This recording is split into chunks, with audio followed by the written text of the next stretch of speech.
Дінмұхамед Ахметұлы Қонаев атындағы орта мектебінің дене шынықтыру пәнінің мұғалімі Тұрлығұлова Гаухар. Бүгінгі сабағымыздың тақырыбы гимнастика. Гимнастика сөзіне түсінік беру. Екіншісі шығу тарихы. Үшіншісі гимнастика сабағында техникалық қару. Төртінші гимнастика түрлерін қысқаша түсініктеме. Бесінші жалпы дамыту жаттығулары. Саламатсыздар ма оқушылар, бүгін сабағымыздың тақырыбы гимнастика.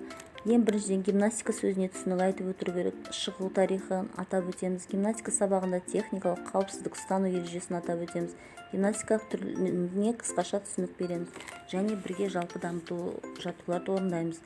Гимнастика арнайы жаттығулар жүйесінен тұратын, адамның денсаулығын нығайту және оның денесіне үйлесімді даму үшін қолданатын дене шынықтыру мен әдістемелік тәсілдер. Гимнастика деген атау гректің жаттығу, жалаңаш деген сөздерден шыққан. Себебі ежелгі Грецияда гимнастика бет бұрған адамдар мейлінше жеңіл киінетін болған. Сондықтан да жалаңаш көрсетілетін жаттығулар деп аталған. Оның ішінде цирк өнері, қабыршалар мен аппараттарда орындалатын. Гимнастика элементтері ежелгі уақытта Қытайда, Мысырда, Парсыда дене тәрбиесінің жүйенің бөлігі болған. Дәл қазіргі заманда бүкіл дене жалпы дамыту жаттығулардың бәрі гимнастика бөліміне жатады. Енді гимнастиканың қауіпсіздік, техникалық қауіпсіздік ережелерін, ұстау ережелерін атап өтеміз. Ең біріншіден спорт залға спорт киіммен кіруге ғана рұқсат етіледі. Киім сабаққа ыңғайлы, таза, жарасымды болу керек.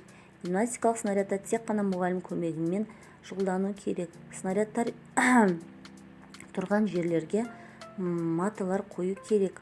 Маталар жайған кезде олардың үсті тегіс болуын қадағалау керексіңдер. Снарядта секіру және итерілу орындалатын кезінде аяқтың ұшына жұмсақ түсе жүрелеп отыру керек. Қиын элементтер мен жаттығулар сақтандырусыз орындамау керек.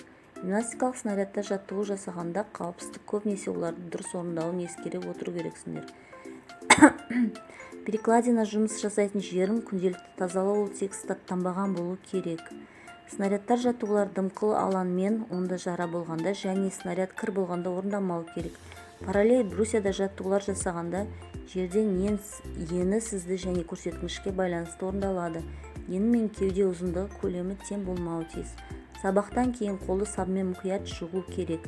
Сабақ кезінде қолдың ауырсынуы, дене қызуыңыз көтерілген жағдайда медбикеге жүгіну керексіңдер. Басқа оқушылар жаттығу орындаған кезінде снарядқа жақын тұрмау керек. Гимнастика снарядты жылжытатын және орында мұқият болыңдар. Арнайы арба және орнатқыш көмегінсіз ауыр гимнастикалық снаряд тасымалдауға болмайды. Брусья биіктігі өзгерткенде винттер босап кетуі мүмкін. Сондықтан секіру кезінде алдын ала снарядты еңкейтіп тексеріп отыру керек. Брусьяны жерде көтерген немесе түсіргенде темір тіреуішпен ұстау керек. Әр кез жаттығу орындау кезінде абай мұқият болу керек. Гимнастика екі түрі болады. Негізгі гимнастика және спорттық гимнастика. Негізгі гимнастика гигиеналық, ырғақты және атлетикалық гимнастикаға, спорттық гимнастика көркем гимнастика, эстетикалық гимнастикаға жатады.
кеулеп шымырлатқан денені,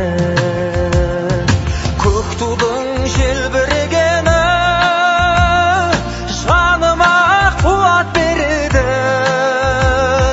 Таласқа түссе жан мен ту, жан емес маған керегі, көк тудың желбірегені.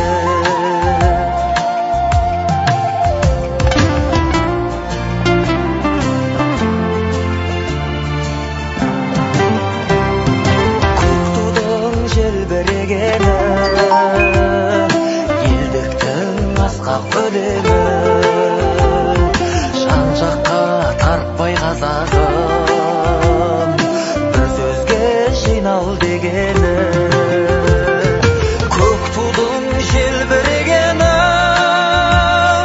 жаныма қуат береді. Таласқа түссе жан мен ту, жан емес маған керегі, көк тудың желбірегені.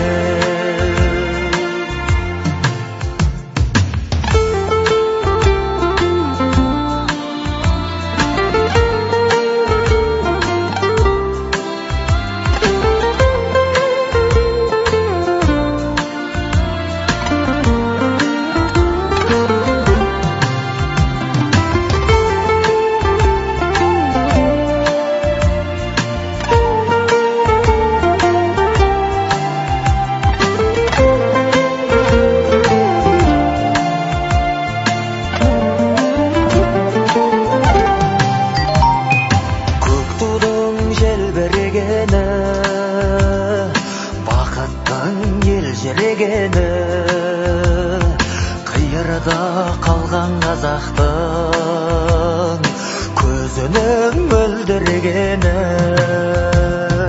Көк тудың желбірегені жаныма қуат береді.